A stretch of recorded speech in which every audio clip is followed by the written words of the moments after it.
The autumn of 1999 in Raleigh, North Carolina, hummed with the vibrant energy of a city poised on the edge of a new millennium.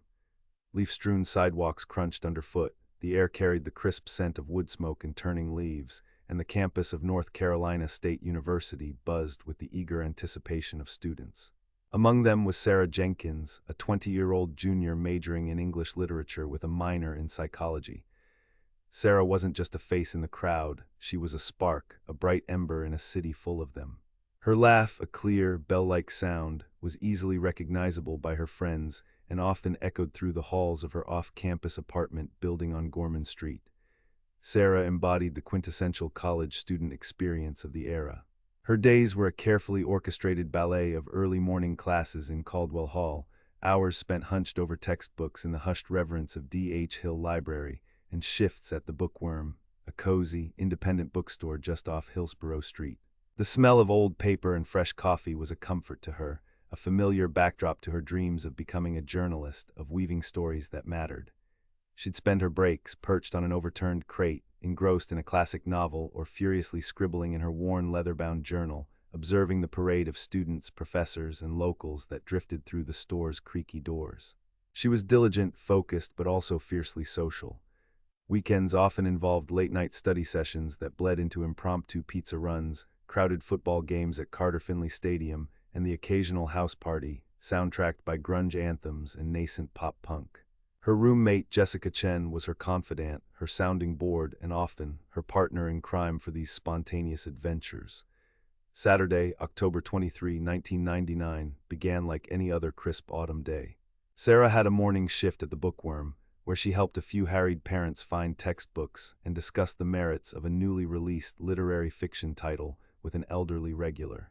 She then met Jessica for a quick lunch at a Greasy Spoon diner near campus, planning their upcoming exams and debating where to go for the evening.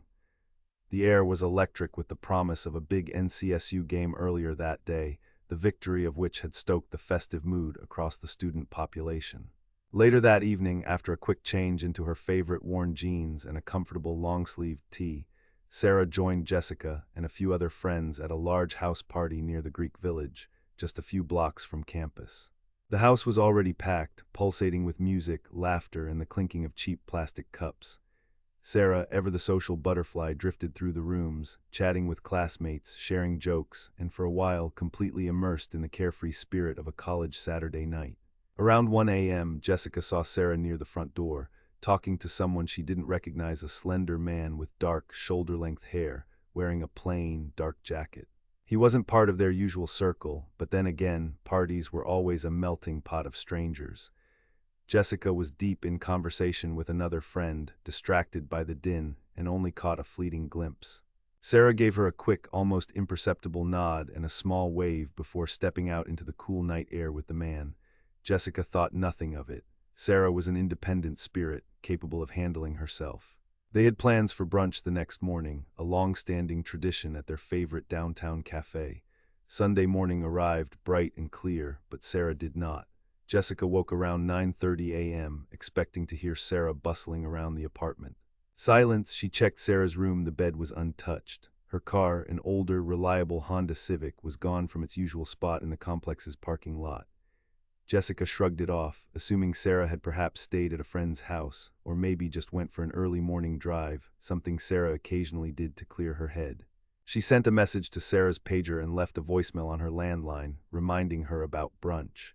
By noon, with no response, a flicker of unease began to stir within Jessica. Brunch came and went, Sarah's seat remaining conspicuously empty. By late afternoon, the flicker had grown into a cold knot in her stomach. Sarah was meticulous about her plans. She would never just blow off brunch without a call. Jessica tried Sarah's parents, Martha and Robert Jenkins, who lived a few hours away in Asheville, the scenic mountain city they had moved to after Sarah left for college. Mrs. Jenkins confirmed she hadn't heard from Sarah since Friday. That's when the fear truly set in. The Raleigh Police Department received the missing person report late Sunday evening. Detective David Miller, a veteran with 15 years on the force, was assigned to the case. Miller was a quiet, meticulous man, his face etched with the weariness of countless investigations, but his eyes still held a sharp, unwavering intensity. He started with the basics: Sarah's apartment, no signs of forced entry, nothing out of place. Her wallet, phone book, and essentials were gone, suggesting she had left voluntarily. The last confirmed sighting was at the party. Miller and his team began interviewing everyone who attended. The accounts were a chaotic jumble of hazy memories, alcohol-blurred recollections, and conflicting descriptions. Some recalled Sarah leaving with a quiet guy, others just a stranger. No one could provide a definitive name or a clear description of the vehicle. The party had been large, a fluid mass of faces, making it difficult to pinpoint anything concrete. The initial days of the investigation were a frantic, desperate blur for Martha and Robert. They drove to Raleigh, their hearts heavy with a fear they couldn't name. They plastered Sarah's face on missing posters across campus, on community boards, in local businesses. The local news stations, WRAL and WTVD, picked up the story, Sarah's smiling face beaming out from television screens, pleading for information. Students and faculty organized search parties, combing through the expansive wooded areas around Lake Johnson, then the trails of Umstead State Park, a vast natural expanse just west of the city. The sheer scale of the park, with its dense forests and winding creeks, felt insurmountable. Every rustle of leaves, every distant siren, sent a jolt of panicked hope through the family. 3 days after Sarah's disappearance, her Honda Civic was found. It was abandoned on a seldom-used dirt track, deep within the eastern edge of Umstead State Park, several miles from her apartment. The discovery ignited a brief, intense surge of activity. Forensic teams meticulously processed the car. The interior was remarkably clean, wiped down, almost sterile. There were no obvious signs of a struggle, no blood, no fingerprints beyond Sarah's and Jessica's. The keys were missing. The clean state of the vehicle was almost more unsettling than finding it ransacked. It suggested a deliberate, calculated effort to remove any trace of an assailant. Detective Miller felt a cold dread settle in. This wasn't a joyride, not a simple runaway. This felt professional, or at least well thought out. The search widened. Cadaver dogs were brought in, sniffing through the underbrush of Umstead, along the shores of Lake Crabtree. Volunteers, hundreds strong, fanned out in grid patterns, their calls of Sarah echoing through the trees. The news crews were everywhere, their cameras capturing the raw grief of Martha and Robert, the weary determination of Detective Miller. But days turned into weeks and weeks into months. The leads dried up. The quiet guy description was too vague to be useful. Without any physical evidence or a concrete witness, the investigation stalled. The initial frenzy of media attention gradually faded, replaced by other headlines. The missing posters, once vibrant, began to curl at the edges, their colors bleached by the sun, Sarah's smile slowly fading into the backdrop of Raleigh's bustling life. The case, once a scorching priority, slowly, inevitably, began to grow cold. For Martha and Robert Jenkins, the world had ceased to turn properly. They returned to Asheville, but a part of them remained forever anchored in Raleigh, in the agonizing limbo of not knowing. Every phone call, every unexpected knock on the door sent their hearts racing. Every anniversary of Sarah's birthday, every Thanksgiving, every Christmas was a stark reminder of her absence, a gaping wound that refused to heal. They joined online support groups for families of missing persons, finding solace in shared grief but no answers. Robert, a quiet engineer, grew withdrawn, his usually precise world shattered by the incomprehensible. Martha, once vibrant and optimistic, became a shadow of her former self, dedicating her days to keeping Sarah's memory alive, attending every candlelit vigil, every memorial service, clinging to the smallest thread of hope. They hired a private investigator, a former police officer who promised new perspectives, but even he, after months of fruitless effort, could offer no more than the police. The institutional failures weren't malicious, but rather a tragic consequence of limited resources, nascent forensic technology, and the sheer elusiveness of the truth. Leads that might have been pursued with more advanced DNA analysis in a later era simply hit dead ends in 1999. Detective Miller never truly let go of Sarah's case. It became a haunting file in his cabinet, a personal failure that gnawed at him. He would pull it out sometimes, late at night in the quiet of his office, flipping through the sparse pages, hoping a new detail would magically materialize, a forgotten interview note would suddenly make sense. Raleigh changed around him. New buildings rose, the city expanded, but the image of Sarah's hopeful, smiling face remained burned into his memory. The weight of the unsolved case was a constant companion. 7 years stretched out, a seemingly endless expanse of time for the Jenkins family. 7 years of what-ifs and if-onlys. 7 years of an empty chair at the dinner table. 7 years of hoping for a phone call, dreading a knock. The year was now 2006. The early spring brought a familiar warmth to North Carolina, a sense of renewal, of budding life. But for the Jenkins, renewal felt a distant, impossible concept. Then, on a Tuesday morning in April 2006, the impossible happened. A construction crew was breaking ground for a new commercial development off Highway 70, not far from where the eastern edge of Umstead Park met the burgeoning suburban expansion. It was an area that had once been heavily wooded, but was now slated for office parks and shopping centers. A bulldozer, clearing a patch of land for a new foundation, struck something unusual, something that wasn't earth or rock. The operator, a grizzled man named Frank Miller, no relation to the detective, brought the machine to a halt. He cautiously climbed down, expecting to find an old pipe or a forgotten piece of farm equipment. Instead, his eyes fell upon what looked unmistakably like bone fragments, partially exposed from the overturned soil. A few moments later, he saw the faint outline of fabric, discolored and deteriorated, but clearly remnants of clothing. He immediately called his supervisor, who in turn called the police. Detective Miller, now grayer, a little heavier, but still carrying the same weary intensity, received the call. "Human remains found." The words sent a jolt through him.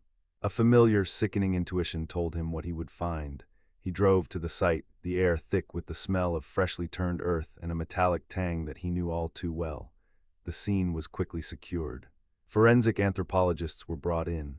The meticulous excavation began, a slow, agonizing process. They uncovered skeletal remains, fragments of jeans, and a faded, long-sleeved shirt.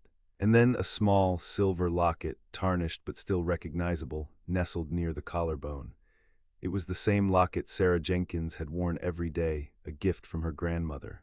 The identification was made swiftly and unequivocally through dental records, cross-referenced with Sarah's student health files.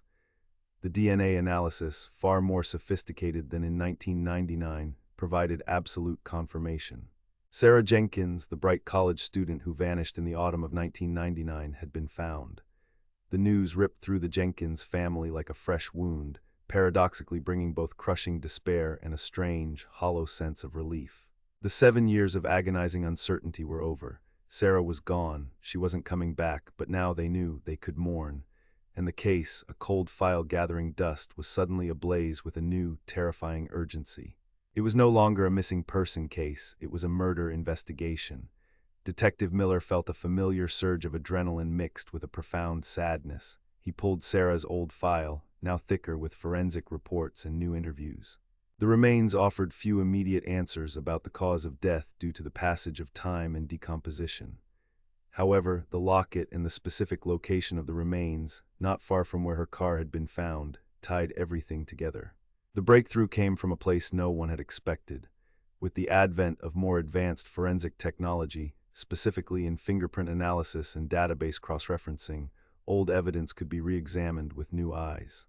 A latent partial fingerprint, almost imperceptible, found on the inside of the passenger door of Sarah's Honda Civic in 1999, had been dismissed due to its poor quality. Now, with cutting-edge digital enhancement and a more powerful state database, the almost invisible ridge patterns yielded a match. The fingerprint belonged to Arthur Simmons. Simmons was a name that had surfaced briefly during the initial interviews in 1999, a peripheral figure known to frequent dive bars near NC State, a drifter with a minor rap sheet for petty theft and a couple of assault charges. He was a transient slipping through the cracks, easily overlooked in the chaos of a large party. He had been casually interviewed and quickly dismissed, his alibi vague but not entirely disproven, no strong connection to Sarah or the crime scene.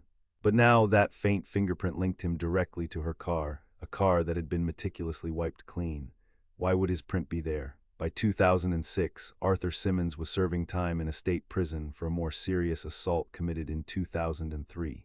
Detective Miller and a new, younger detective drove to the correctional facility. Simmons, a man hardened by years of incarceration, initially denied everything. He claimed he'd never met Sarah Jenkins, never been in her car. But Miller, with the weight of 7 years of unresolved grief and frustration, methodically laid out the evidence. The fingerprint, the location of the car, the discovery of the remains in an area he was known to frequent. He brought up the details of the party, the quiet guide description, The fact that Simmons lived a nomadic life in Raleigh in 1999, working odd jobs, often in construction or landscaping, which explained his knowledge of secluded, undeveloped areas. Under the relentless pressure of the interrogation, facing the crushing weight of irrefutable evidence, Simmons finally broke. His confession was chillingly devoid of remorse, almost clinical. He admitted he had been at the party, drunk and high. He had seen Sarah alone near the door and offered her a ride, an impulse decision. He drove her to a secluded wooded spot he knew well, just a short distance from where her car was eventually found. There he had made an unwanted advance. Sarah resisted. He panicked. In a brief, violent struggle, he killed her. He remembered the locket, how it caught the moonlight, how he tried to rip it off, but it held fast. Then in a daze, he buried her quickly, shallowly, using a small shovel he kept in his trunk for work. He then drove her car further into the park, wiped it down with an old rag, and walked away, melting back into the shadows of Raleigh. He never thought he would be caught. Arthur Simmons was charged with Sarah Jenkins' murder. The news sent shockwaves through Raleigh. The community that had grieved her disappearance 7 years prior now grieved her murder. For Martha and Robert, the conviction of Simmons brought an agonizing, bittersweet closure. There was no joy, no triumph, only a profound exhaustion. They had their answer, but it was an answer steeped in senseless violence and unimaginable loss.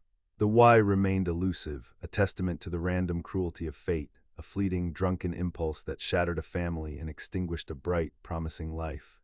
Raleigh moved on, its skyline ever-changing, its population growing. But the story of Sarah Jenkins, the college student who vanished and was found 7 years later, remained a somber, permanent scar on the city's collective memory. A stark reminder that even in the most vibrant and hopeful of places, darkness could lurk just beneath the surface, waiting for a moment to claim its victim, leaving behind an indelible mark of sorrow and a justice that, while served, could never truly heal the wound. The memory of Sarah, her laughter, her dreams, and the 7 long years of agonizing silence continued to echo, a haunting melody in the heart of North Carolina.